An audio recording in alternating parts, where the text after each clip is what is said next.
Fala, galerinha do sexto ano, tudo bem? Sou o professor Roberto Falcione, professor de História. Junto conosco, a professora Jéssica, fazendo a interpretação de Libras desta aula. Em nome da Secretaria de Educação do Estado do Paraná, sejam todos bem-vindos para esta aula, tema Bizantinos, Império Romano do Oriente. Vamos entender um momento histórico pós-séculos 4, 5, com a divisão do Império Romano. O Império Romano foi dividido no ano 395 pelo Imperador Teodósio e tem todas as consequências de divisão, e com essa divisão, e inclusive com esse Império Romano do Oriente. Quem são eles? Quem são os bizantinos? Embarque nessa aventura, vamos juntos! Vou apresentar para vocês o primeiro slide. Bora lá? Reconhecer a organização política e religiosa do Império Romano do Oriente. Bom, eu trago para vocês aqui uma imagem, gostaria que vocês agora fossem os historiadores desta aula, galerinha do sexto ano. Me ajudem aí. Religiosidade bizantina. O que você recorda sobre esse assunto?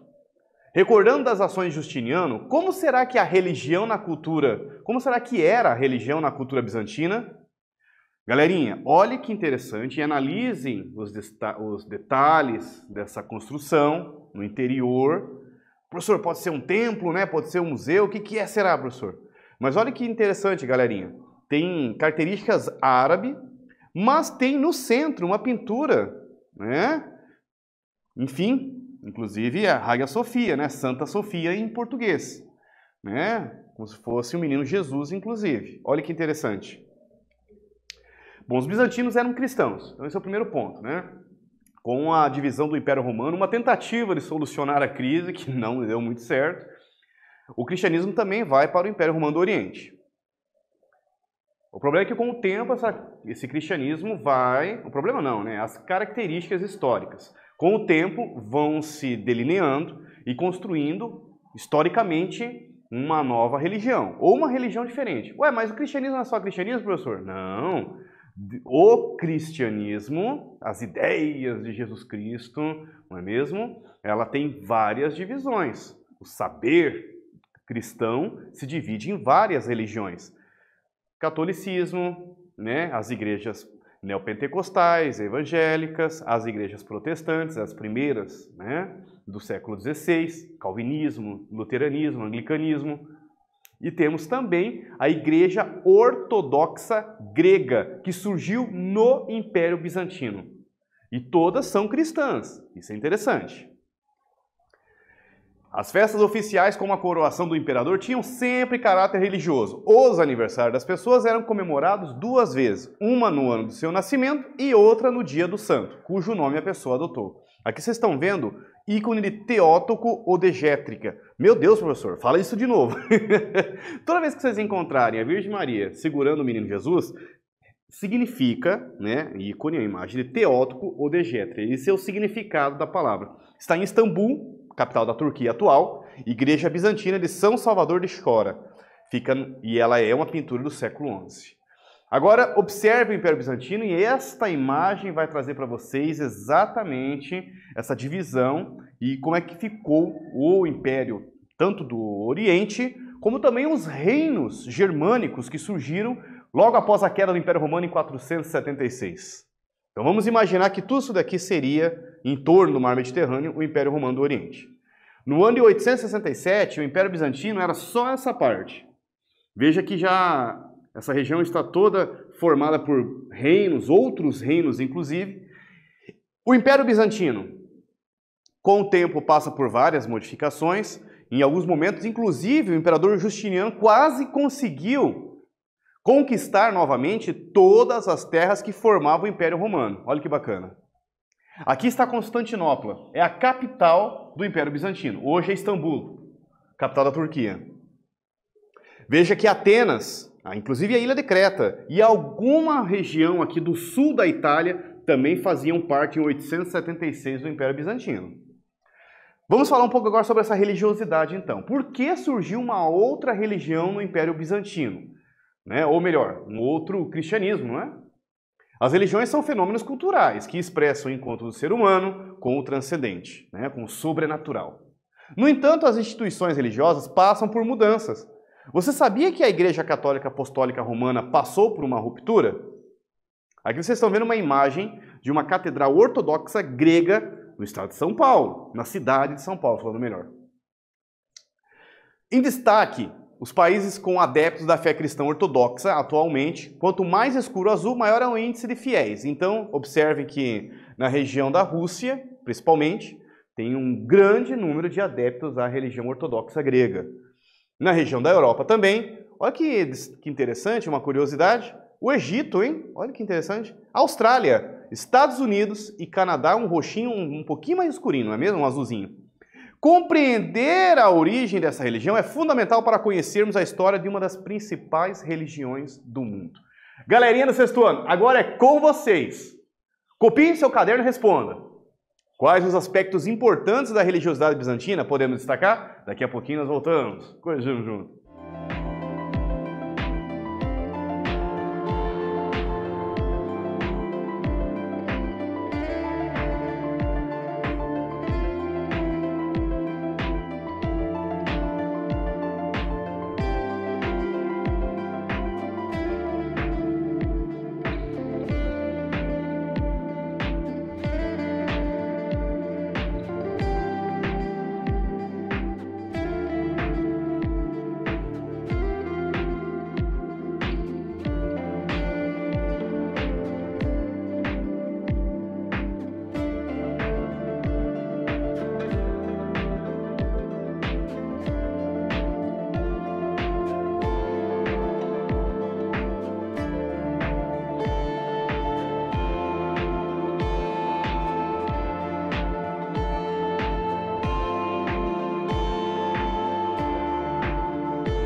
Voltei, bora lá corrigir essa.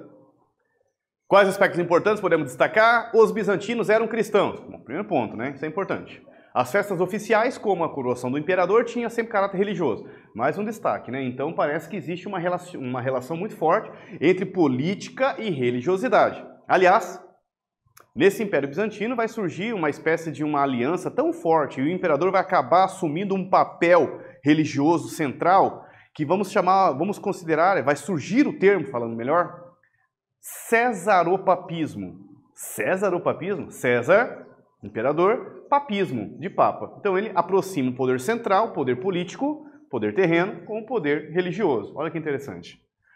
Os aniversários das pessoas eram comemoradas 2 vezes ao ano. Uma no dia do seu nascimento e outra no dia do santo, cujo nome a pessoa adotou. Vamos lá, iconoclastas. Então, iconoclastia é a questão relacionada à imagem de santos, quando vocês ouvirem essa palavra, e o cisma do Oriente, ou melhor, qualquer imagem, não somente de santos. Em 726, o imperador bizantino Leão XIII proibiu o culto a imagens religiosas e ordenou a destruição de ícones no império. Populares reagiram com forte violência contra os iconoclastas, que eram contrários ao uso dessas imagens. E em vários pontos do império explodiram revoltas, muitas delas lideradas por monges. Como assim, professor? Explica melhor aí. Os iconoclastas, galerinha do sexto ano, eram contra o uso de imagens de santos e qualquer imagem, inclusive de ícones, dentro da igreja, dentro do templo ou dentro da religiosidade, dentro da religião. O imperador outorga uma lei proibindo e a população reagiu contra esses, vamos chamar assim, iconoclastas. Inclusive, esses pontos de, vamos chamar de revoltas, né, foram muitas vezes lideradas por monges, aliás. Observe a imagem de um peixe e eu trago para vocês agora uma pergunta. E essa eu gostaria de saber quem que está bem antenado aí na aula. E vai aí, vamos entrar um pouco sobre também conhecimento geral. Qual a relação entre um peixe e Jesus Cristo? Agora essa, vamos ver como é que está aí o estudo de vocês aí. Professor, um estudo, um peixe com Jesus Cristo? Olha lá, leiam comigo aqui. O símbolo do peixe, que significa íctis, em grego, é do início da iconografia dos símbolos cristãos. Então vamos dizer assim que um dos primeiros símbolos utilizados pelos primeiros cristãos, chamados também de cristãos primitivos, aqueles que surgiram logo após a vida de Jesus Cristo, lá no Império Romano, inclusive. O termo peixe em grego é o acrônimo semelhante, ou lembra a palavra Jesus Cristo, ou ictios, Cristo pelo menos, Filho de Deus Salvador. Ou as iniciais também lembravam. É isso que quer dizer. Inclusive, o símbolo peixe, né, era uma forma dos cristãos se comunicarem. Nas catacumbas, aqueles locais onde eles se encontravam de forma escondida, faziam um símbolo do peixe como um local de encontro deles. Era um sistema de comunicação, vamos dizer assim, né? Hoje, para nós, está bem claro, mas para eles, na época, era uma estratégia, inclusive, para que eles não fossem descobertos. Iconoclastas e o cisma do Oriente. Decorreu daí uma guerra civil que se prolongou até 843, quando a imperatriz Irene restabeleceu o direito de culto a imagens. Então, voltou o uso do culto a imagens. Caso vocês fiquem perguntando, professor, então quer dizer que na igreja ortodoxa grega não tem imagens? Tem sim. Página do Saltério Kludov, criticando a iconoclastia, a comparação de soldados romanos maltratando Jesus com os patriarcas e iconoclastas, destruindo o ícone de Cristo. Então, aqui, vocês estão vendo uma fonte histórica que está criticando, né, esses iconoclastas, as pessoas que eram contra, né, o uso de imagens. Vamos resolver, é com vocês. Copie a pergunta no seu caderno e responda. Mas tem que estar com o caderno em mão mesmo, galera, no sexto ano. Explique as ações que o imperador bizantino Leão XIII ordenou em 726. Daqui a pouquinho voltamos.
voltei.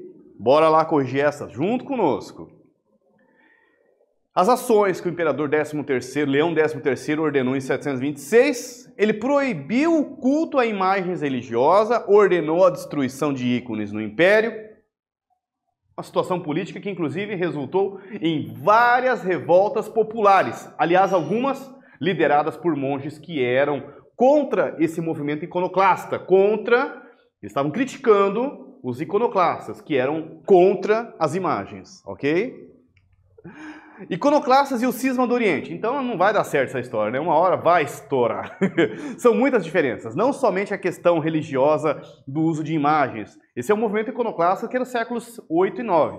Mas no século 10, aliás, no ano 1054, acontece um rompimento da cristandade entre o Império, né, romano do Oriente e os reinos germânicos que também se cristianizaram.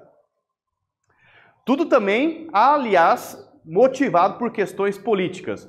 O imperador bizantino, claro, queria também fortalecer seu poder e acreditava que o Império Bizantino deveria ser a sede do papado. Os reinos germânicos já cristianizados, melhor dizendo, também apontavam que não, deveria estar na Itália, né, na região atual da Península Itálica. E além dessa questão, outros problemas. O Império Bizantino acreditava que o saber, a filosofia que deveria sistematizar a religiosidade cristã deveria vir dos filósofos gregos. Tudo porque o Império Bizantino tinha esse contato muito forte com a Grécia. Afinal, dominava inclusive eles. No entanto, já esses reinos germânicos cristãos acreditavam que a filosofia romana, de filósofos da época de Roma, deveriam sistematizar o pensamento cristão.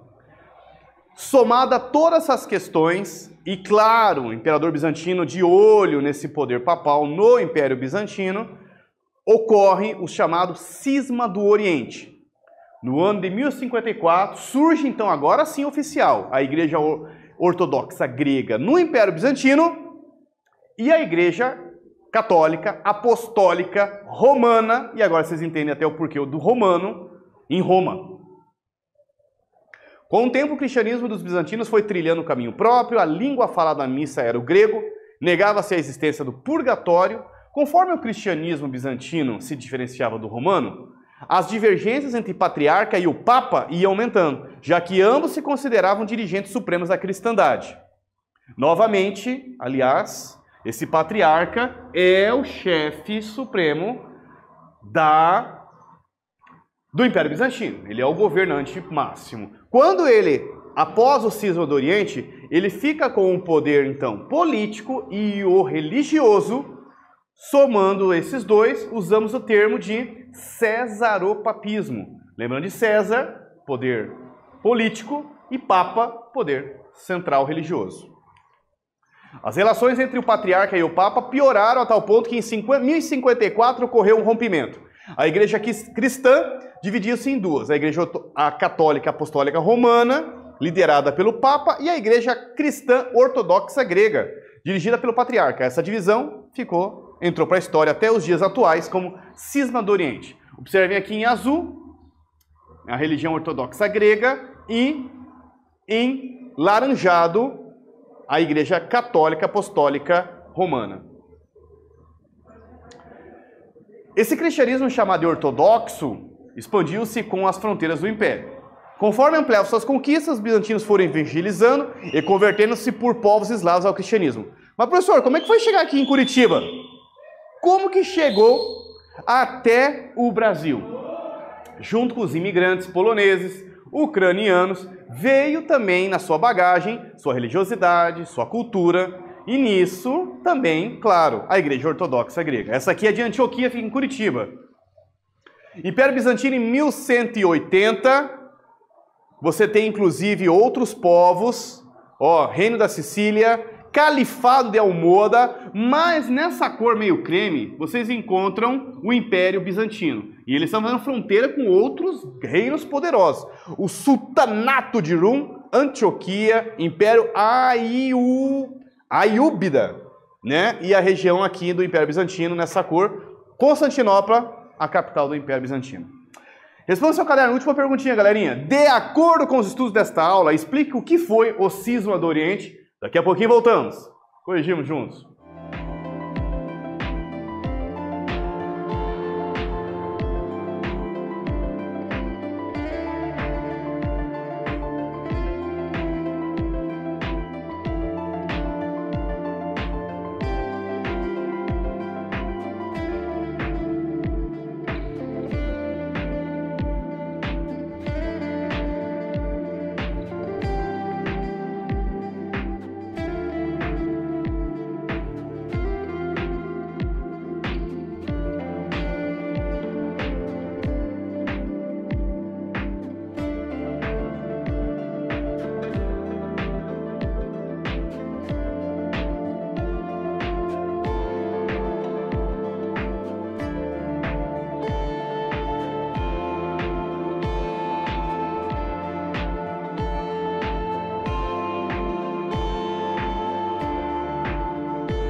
Voltei, galerinha do sexto ano. Bora lá corrigir essa. Com o tempo, o cristianismo bizantino se diferenciou do romano. As divergências entre patriarca e papa iam aumentando, resultando no rompimento do cristianismo em 1054, chamado Cisma do Oriente. A igreja cristã se dividiu em duas, a igreja católica apostólica romana e a igreja cristã ortodoxa grega, dirigida pelo patriarca, e surgiu aquele poder somado aos dois, cesaropapismo. Retomada, vimos a organização política, pouquinho, hein, galerinha? Religiosa do Império Romano do Oriente. Vimos que em 726 o culto às imagens religiosas foi proibido. Houve então uma questão muito séria chamada questão iconoclasta sobre o uso de imagens e ícones. Com o passar dos anos, o cristianismo bizantino foi trilhando um caminho próprio, diferenciando-se do romano. Até que não tinha jeito, né? Em 1054 ocorreu o rompimento do cristianismo chamado Cisma do Oriente. Galerinha do sexto ano, só agradecimentos. Eu e a professora Jéssica por estar junto conosco nesta aula. Abração a todos vocês, para a galerinha do sexto ano do Paranazão. Foco nos estudos. Força, fé no coração. Até breve. Valeu!